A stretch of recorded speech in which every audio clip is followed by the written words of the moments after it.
Good morning प्यारे बच्चों। आइए देखते हैं आज के सवाल के ऊपर। सवाल है, एक 100 मीटर ऊंची मीनार के आधार से एक गेंद इतने वेग से फेंकी जाती है कि वह मीनार के उच्चतम बिंदु तक पहुंच सके। ठीक उसी समय एक गेंद ऊपर से नीचे की ओर छोड़ी जाती है। दोनों गेंद एक दूसरे से कब और कहाँ मिलेंगी? ठीक है, तो देखिए हम थोड़ा सा डायग्राम बनाते हैं। मान लीजिए ये है एक मीनार,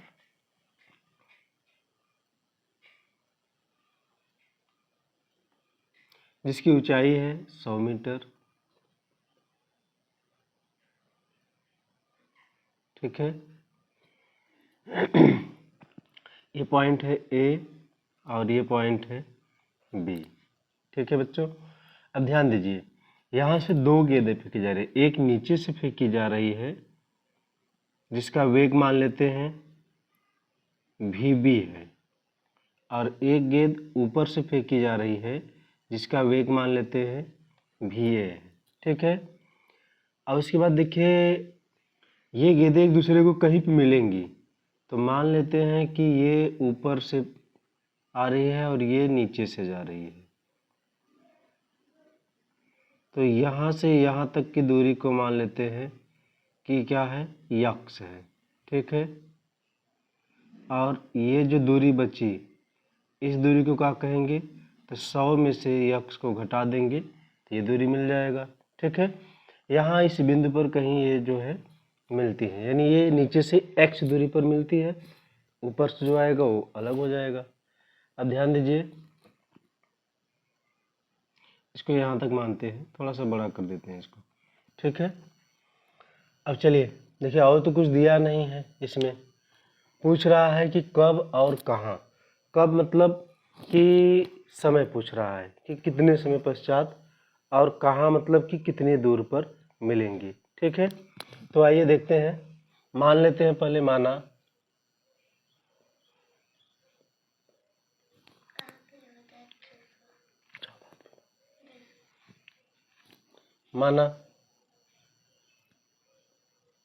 गेंद का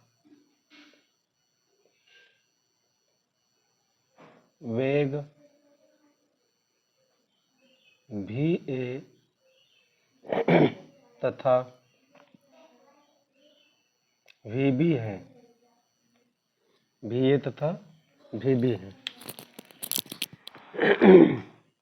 अब देखिए आगे हम लोग चलेंगे गति के प्रथम तृतीय समीकरण से, क्योंकि देखिए हमको कुल मिलाकर के टाइम ज्ञात करना है और दूरी को निकालना है।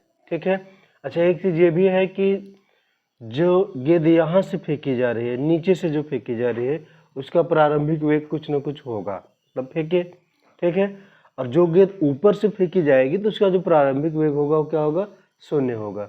दूसरा कंडीशन ये कि ये जो गेंद है जो नीचे से फेंकी जा रही है, यह उच्चतम बिंदु तक पहुंच सके, ऐसा कंडीशन कहा है कि इतने वेग से फेंकी जाती है कि मीनार के उच्चतम बिंदु तक पहुंच सके। तो जब यह गेंद मीनार के उच्चतम बिंदु पर यानी यहाँ पर पहुंचेगी, जैसे ही यहाँ पहुंचेगी तो उसका जो वेग होगा, अंतिम वेग क्या हो जाएगा, 0 हो जाएगा, 0 हो जाएगा। तो देखिए यहाँ पे आपका हो जाएगा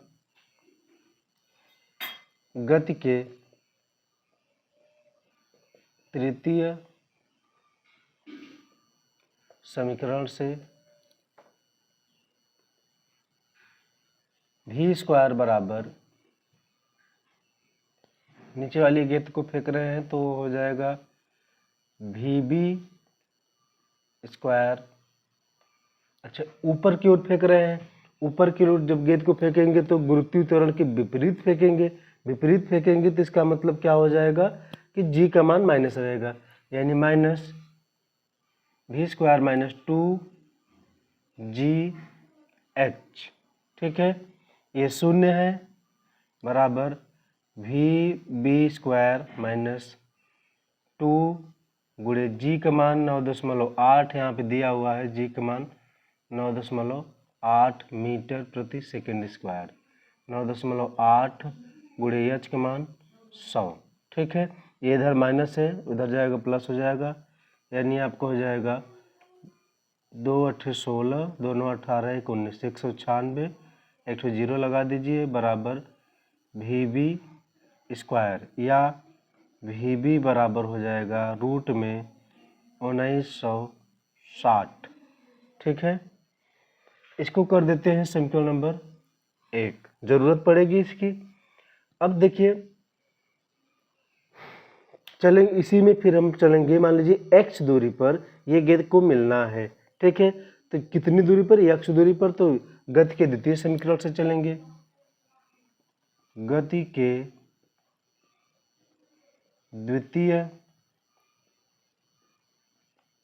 समीकरण से क्या होता है, समीकरण लिख देते हैं, h बराबर होता है ut plus half GT square.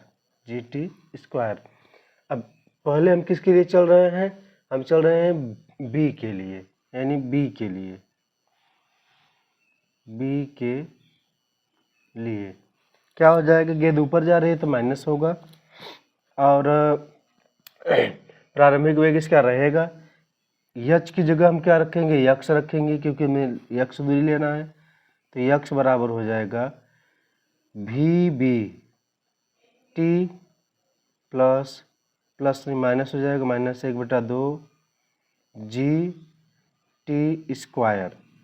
इसको कर देते हैं समीकरण नंबर 2। पुनः ए के लिए लेंगे, तो ए के लिए दूरी क्या हो जाएगा, 100 माइनस x होगा, यानी 100 माइनस x बराबर VAT, वेग क्या हो जाएगा, VAT माइनस प्लस होगा क्योंकि ऊपर से नीचे आ रहा है, 1/2 GT स्क्वायर। अब यहाँ पे देखिए VAT का मान क्या है, 0 है, यहाँ पे 0 कर देंगे, यानी 100 माइनस x बराबर 0 प्लस 1/2 GT स्क्वायर। प्यारे बच्चों, यहाँ पे यक्स का मान कितना आया है, इतना आया है, यक्स का मान उठा करके हम यहाँ पर रख देंगे, तो देखिए 100 माइनस यक्स की जगह में कितना रखना है, हमें रखना है VBT माइनस 1/2 GT स्क्वायर, ये यक्स का मान हुआ, बराबर ये आपका 1/2 GT स्क्वायर है, ये है, ब्रैकेट माइनस को मल्टीप्लाई कर देंगे, तो 100 माइनस VBT माइनस माइनस से प्लस होगा, 1/2 GT स्क्वायर बराबर 1/2 GT स्क्वायर, ये प्लस प्लस है, दोनों तरफ सेम है, कट जाएगा, और ये इधर माइनस उधर जाके क्या हो जाएगा, प्लस हो जाएगा, यानी 100 बराबर VBT, या t का मान हमें निकालना है, तो t बराबर हो जाएगा 100/VB। अब देखिए 100/VB, VB का मान क्या आया था, यहाँ पे देखिए, यहाँ पे आया था √1960, यानी 100/√1960।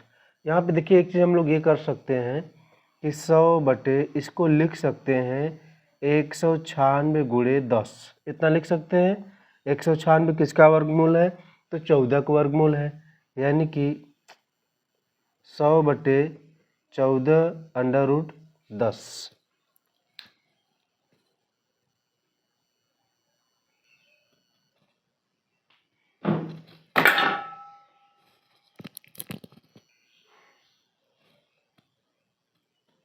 देखिए बच्चों, टी का मान आ गया हमारा 100/14 √10।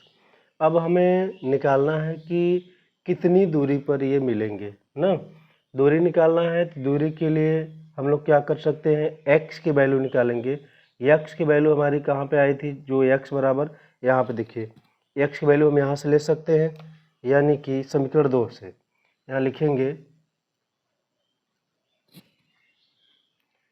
t का मान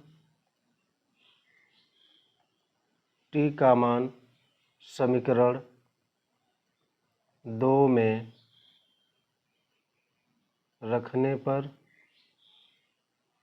समीकरण 2 है आपका x बराबर VBT माइनस 1/2 GT स्क्वायर मान रखेंगे। तो यहाँ से न रख के समीकरण 2 में न रख करके इसको 3 कर देते हैं, समीकरण 3 में रखते हैं। ठीक है, थोड़ा फ़ायदा हो जाएगा, ज़्यादा गुणा भाग नहीं करना पड़ेगा। 3 में रखते हैं तो इसका मान क्या था, ये 0 था, यानी x 100 माइनस x बराबर 1/2 GT स्क्वायर आया था। तो यहाँ पे आपको हो जाएगा 100 माइनस x बराबर 1/2 GT का मान कितना आया आपका, तो लिखेंगे 100/14 कड़ी में 10 का स्क्वायर, या 100 माइनस x बराबर 1/2 G गुणे ये हो जाएगा 100 गुणे 100/14 का स्क्वायर करेंगे तो 196 गुणे 10। अब देखिए 1 0 से 1 0 क्या हो जाएगा, कट जाएगा। ठीक है, या 100 माइनस x बराबर 1/2 जी का मान रखेंगे 9.8 गुणे 1000/196। ठीक है, एक ही ध्यान देंगे बच्चों कि इसको 1 0 से अगर हम इसको काटेंगे तो ये दशमलव खत्म हो जाएगा, और 98 दुना के 196, तो यहाँ 2 दुना के 4 हो जाएगा, यानी 100 माइनस x बराबर आपको हो जाएगा ऊपर 100/4 काट देंगे तो आ जाएगा कितना, 25।